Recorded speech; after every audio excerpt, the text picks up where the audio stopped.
विक्रम बेताल की प्रारंभिक कहानी कुछ इस प्रकार है। बहुत समय पहले की बात है। उज्जयिनी नाम के राज्य में राजा विक्रमादित्य राज किया करते थे। राजा विक्रमादित्य की न्यायप्रियता, कर्तव्यनिष्ठता और दानशीलता के चर्चे पूरे देश में मशहूर थे। यही कारण था कि दूर दूर से लोग उनके दरबार में न्याय मांगने आया करते थे। राजा हर दिन अपने दरबार में लोगों की तकलीफों को सुनते और उनका निवारण किया करते थे।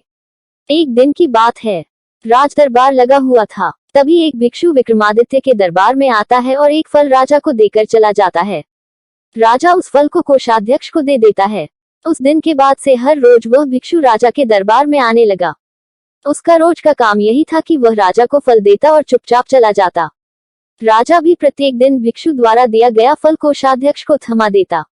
ऐसे करते करते करीब 10 साल बीत गए। एक दिन जब भिक्षु फिर राजा के दरबार में आकर फल देता है, तो इस बार राजा फल कोषाध्यक्ष को न देकर वहां मौजूद एक पालतू बंदर के बच्चे को दे देते हैं। यह बंदर किसी सुरक्षाकर्मी का था, जो छूटकर अचानक राजा के पास आ जाता है।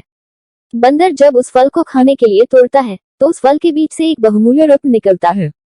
उस रत्न की चमक को देख राज दरबार में मौजूद सभी लोग हैरत में पड़ जाते हैं। राजा भी यह नजारा देख आश्चर्य में पड़ जाता है। राजा कोषाध्यक्ष को इससे पूर्व भिक्षु द्वारा दिए गए सभी फलों के बारे में पूछता है। राजा के पूछने पर कोषाध्यक्ष बताता है कि महाराज, मैंने उन सभी फलों को राजकोष में सुरक्षित रखवा दिया है। मैं उन सभी फलों को अभी लेकर आता हूँ। कुछ देर बाद कोषाध्यक्ष राजा को आकर बताता है कि सभी फल सड़ गल गए हैं। उनके स्थान पर बहुमूल्य रत्न बचे हुए हैं। यह सुनकर राजा बहुत खुश होता है और कोषाध्यक्ष को सारे रत्न सौंप देता है। अगली बार जब भिक्षु फल लेकर दोबारा विक्रमादित्य के दरबार पहुंचता है, तो राजा कहते हैं, भिक्षु, मैं आपका फल तब तक ग्रहण नहीं करूंगा जब तक आप यह नहीं बताते कि हर दिन आप इतनी बहुमूल्य भेंट मुझे क्यों अर्पित करते हैं। राजा की यह बात सुन भिक्षु उन्हें एकांत स्थान पर चलने को कहता है। एकांत में ले जाकर भिक्षु राजा को बताता है कि मुझे मंत्र साधना करनी है और उस साधना के लिए मुझे एक वीर पुरुष की जरूरत है। चूंकि मुझे तुमसे वीर दूसरा कोई नहीं मिल सकता, इसलिए यह बहुमूल्य उपहार तुम्हें दे जाता हूँ।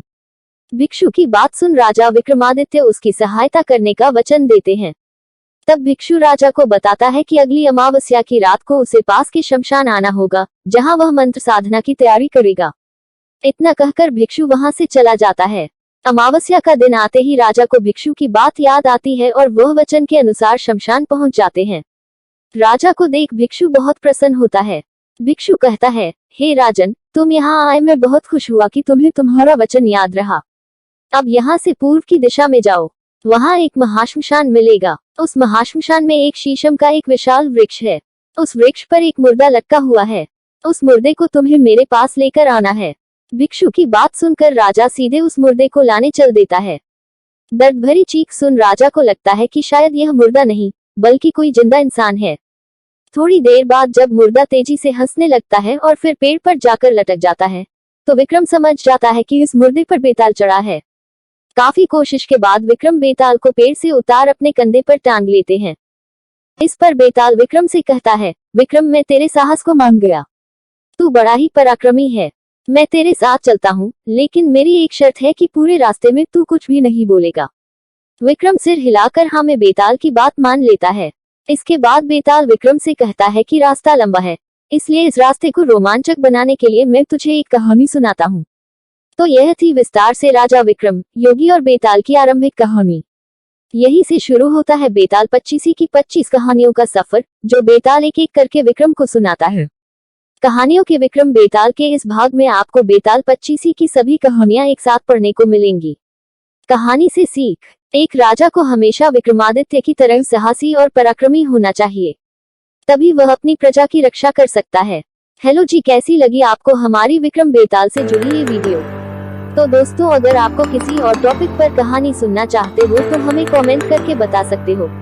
ऐसी ही वीडियो हम आपके लिए लाते रहेंगे, तो आप वीडियो को लाइक, शेयर और कमेंट, साथ में हमारे चैनल पर नए हो तो सब्सक्राइब जरूर करें और बेल आइकॉन को प्रेस जरूर करें, ताकि आपको नोटिफिकेशन मिल सके और आप हमारी वीडियो का लुत्फ उठा सके।